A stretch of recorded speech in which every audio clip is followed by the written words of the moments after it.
സഹോദരിമാരുടെ ഒരു കാര്യം, ഓരോ പെൺകുട്ടികളോടും ആലോചിക്കാൻ ഒരു കാര്യം പറയാൻ. സഹോദരിമാരെ, നിങ്ങൾക്ക് നിങ്ങൾ ഭാര്യയായത്, നിങ്ങൾ മരുമോളായത്, നിങ്ങൾ ഉമ്മയായത് ഒരിക്കാക്ക നിങ്ങളുടെ കൂടെ വിവാഹം കഴിഞ്ഞ് സന്തോഷത്തിൽ ജീവിക്കണോണ്ടല്ലേ. നിങ്ങൾ എങ്ങനെയാണ് കാക്ക നിങ്ങളുടെ ഭർത്താവ് കല്യാണം കഴിച്ച് നിങ്ങൾക്ക് അറിയോ? അത് നിങ്ങൾ അറിയണം. നിങ്ങൾക്ക് അറിയാത്തൊരു കാര്യമാണ്. ഇവിടെ ഇരിക്കണ ഓരോരുത്തരും കുടുംബം ഉറപ്പിച്ച കല്യാണത്തെ പറ്റിയിട്ടാണ് പറഞ്ഞത്. കുടുംബം ഉറപ്പിച്ച കല്യാണം എങ്ങനെയാണ്? നമ്മുടെ നാട്ടില് 25 മുതൽ 28 വരെയാണ് ഏകദേശം വിവാഹപ്രായം ആണുങ്ങളെ. ഓരോ പെൺകുട്ടി അറിയാൻ വേണ്ടിട്ടാ പറഞ്ഞത്. കല്യാണം കഴിഞ്ഞോല് ഞങ്ങൾ പോയിട്ട് ഒരു പെൺകുട്ടിനെ പോയി കാണും, ഞങ്ങൾക്ക് പറ്റിയാൽ ഞങ്ങൾ പിറ്റേ ദിവസം പോയിട്ട് കല്യാണം കഴിക്കൂല. അങ്ങനെ കഴിക്കാൻ നിങ്ങളെ മുന്നിൽ എത്രയോ ആൾക്കാരെ പോയി കല്യാണം കഴിക്കേണ്ടിയിരുന്നു. ഞങ്ങൾക്ക് പറ്റിയാൽ ഞങ്ങൾ നേരെ വന്നിട്ട് വാപ്പാനോട് ഉമ്മാടും കുടുംബത്തിലും പറയും. എന്താ പറയറിയോ? ബാപ്പ അമ്മ ഞങ്ങൾക്ക് എനിക്ക് പറ്റിയിക്കണ്, നിങ്ങളൊന്ന് പോയിട്ടൊന്ന് അന്വേഷിച്ചു നോക്കിൻ. അങ്ങനെ വാപ്പിമ്മിൻ പോവും, അന്വേഷിച്ചിട്ട് വന്നിട്ട് പറയും, എടാ അത് നമുക്ക് നടക്കൂല എന്നാ തോന്നുന്നത്, കഴിഞ്ഞ് ഞങ്ങൾ അവസാനിപ്പിച്ചു, ഞങ്ങൾക്ക് ഇഷ്ടപ്പെട്ടീനി. ഞങ്ങൾ കെട്ടാഞ്ഞെന്തുകൊണ്ടറിയോ? ബാപ്പാക്കും ഉമ്മാക്കും പറ്റാത്തോണ്ട കെട്ടാഞ്ഞ്. ഞങ്ങൾക്ക് ദൂരം പ്രശ്നമല്ലേനി, വെളുപ്പ് പ്രശ്നമല്ലേനി, ഹൈറ്റ് പ്രശ്നമല്ലേനി. ഇത്രയും കാലം വളർത്തിയ ബാപ്പാക്കും ഉമ്മാക്കും പറ്റാത്തത് വേണ്ട എന്ന് ഞങ്ങൾ തീരുമാനിച്ചു. അങ്ങനെ പിന്നീട് പല കാണലുണ്ടായി. ഇങ്ങോട്ട് പറ്റും അങ്ങോട്ട് പറ്റൂല, പലതും അവസാനം നിങ്ങളടുത്തെത്തി. നിങ്ങളെ കണ്ടു, ഞങ്ങൾക്ക് പറ്റി. നേരെ വന്നു, ബാപ്പ ഞങ്ങൾക്ക് പറ്റിക്കണം, ഉമ്മ ഞങ്ങൾക്ക് പറ്റിക്കണം, എനിക്ക് പറ്റിക്കണം, നിങ്ങൾ പോയി നോക്കി. ബാപ്പയും നിങ്ങളെ വന്ന് കണ്ടു. നിങ്ങളെ കണ്ടു വന്നിട്ട് ആദ്യമായിട്ട് ഈ ലോകത്തെ മോനെ നല്ലൊരു പെൺകുട്ടിയാണ് എന്ന് നിങ്ങളെ പറ്റി ഞങ്ങൾ ആദ്യമായി കേട്ടത് ഞങ്ങൾ വാപ്പാന്റെക്കും ഉമ്മാന്റെക്കുമാണ്. അറിയങ്ങള് മോനെ നല്ല കുട്ടിയാണോള്, നല്ല കുടുംബമാണ്, ഞമ്മക്കളെ നടത്താൻ ബാപ്പിമ്മി ഒപ്പിട്ടിട്ടാണ് ഈ കല്യാണം നടന്നത്. ഞങ്ങൾക്കറിയില്ലായിരുന്നു നിങ്ങൾ വരുമ്പോഴേക്കും വീട്ടിൽ എന്താ വെക്കേണ്ടത്. എടാ റൂം ശരിയാക്കാനട്ടോ, 2-3 ഡ്രസ്സൊക്കെ ഒന്ന് വാങ്ങിക്കാനട്ടോ, ഒരു നിസ്കാര കുപ്പായൊക്കെ ഒന്ന് വാങ്ങിക്കാനട്ടോ, ഒരു നിസ്കാരപ്പായൊക്കെ ഉണ്ടാക്കാനട്ടോ. അന്റെയൊക്കെ മഹറിനല്ല പൈസ ഉള്ളൂ, ബാക്കിയുള്ള പൈസ അല്ലല്ലേ, സാരില്ല. എന്നിട്ട് ബാപ്പ പൈസ തരാൻ. നിങ്ങൾക്കുള്ള ഡ്രസ്സിന് ആദ്യമായിട്ട് ഞങ്ങളുടെ കയ്യിൽ പൈസ വെച്ചത് ബാപ്പിമ്യ. സഹോദരിമാരെ, ഞങ്ങൾക്കിത് അറിയില്ലായിരുന്നു. നിങ്ങൾ എങ്ങനെയാ സ്വീകരിക്കേണ്ടത്?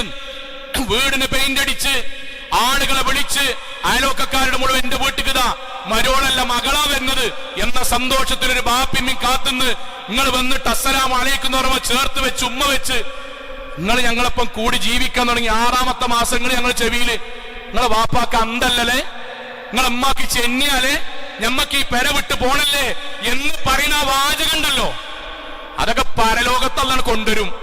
എന്നിട്ട് എന്താ വിചാരിക്കണത് സോങ്ങളെ? ഇതുകൊണ്ട് ആ വീട് വിട്ട് ഇറങ്ങാന്നോ? ഞാൻ വീണ്ടും പറയാൻ, പ്രശ്നമില്ല എന്നല്ല പറഞ്ഞത്. പ്രശ്നത്തെ കുടുംബം തെറ്റിക്കാതെ ഉമ്മാനും ബാപ്പാനും എടങ്ങേറാക്കാതെ പരിഹരിക്കാൻ കഴിയണം. ഒരേ ഒരു കാര്യം ലോകത്തെ ഏത് പാപത്തെ പറ്റി പറഞ്ഞെടുത്തും പ്രവാചകന്റെ ഒരു വാക്കുണ്ട്, മറക്കരുത് നമ്മള്. കുല്ലു ദുനൂബിൻ യുഅഖിറുല്ലാഹു മിൻഹാ മാ ശാ അല്ലാഹ് ഇലാ യൗമിൽ ഖിയാമ. ഏത് പാപവും അതിന്റെ ശിക്ഷ അല്ലാഹ് പരലോകത്തേക്ക് മാറ്റിവെക്കും. എന്നാൽ ഇല്ലൽ ബഗി, ഫിത്തന ഉണ്ടാക്കുക.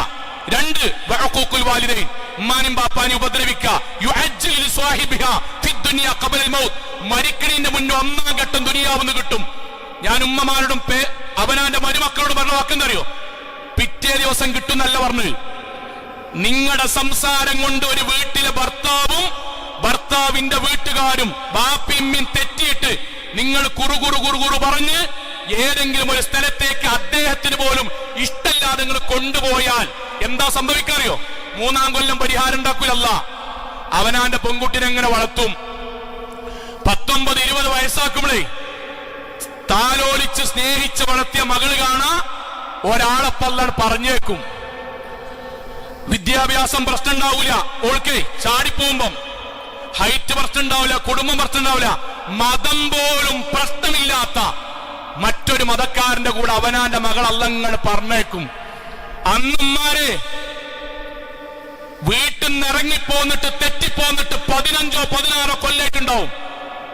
അന്ന് അവനവന്റെ മകൾ മറ്റൊരാളുടെ കൂടെ ഇറങ്ങിപ്പോകുന്ന വാർത്തറിഞ്ഞ് കണ്ണുനീരോടുകൂടി നിങ്ങൾ വാവിട്ട് നിലവിളിച്ച് ഇക്കാക്കാന്റെ നെഞ്ചത്ത് ഒന്ന് കെട്ടിപ്പിടിച്ച് നിങ്ങൾ പറയും, ഇക്കാക്ക എന്തൊരു കടുപ്പാണ് നമ്മളെ കുട്ടി കാട്ടിയത്, നമ്മൾ ഇത്രയും കാലോളം പൊന്നു പോലെ നോക്കിയിട്ട് ഓള് വഞ്ചിച്ചില്ലേ, നമ്മളെങ്ങനെ ഒഴിവാക്കി പോയില്ലേ അന്ന് കാക്കങ്ങളെ ചേർത്ത് പിടിച്ചിട്ട് എന്താ പറയാറിയോ?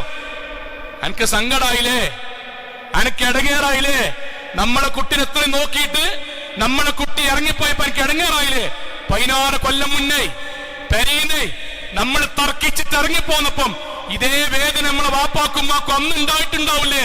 അന്ന് നമുക്ക് തിരിച്ചറിയും 16 കൊല്ലത്തെ ജീവിതം തെറ്റായിരുന്നു, തിരുത്താൻ കഴിയില്ല, മരിച്ചിട്ടുണ്ടാവും സാധുക്കള്. ഇതെന്തിനാ പറയണറിയോ? ഇപ്പൊ നമുക്ക് ആയുസുണ്ട്, വീടുണ്ട്, പള്ളിയുണ്ട്, മഹലുണ്ട്, ദീനുണ്ട്.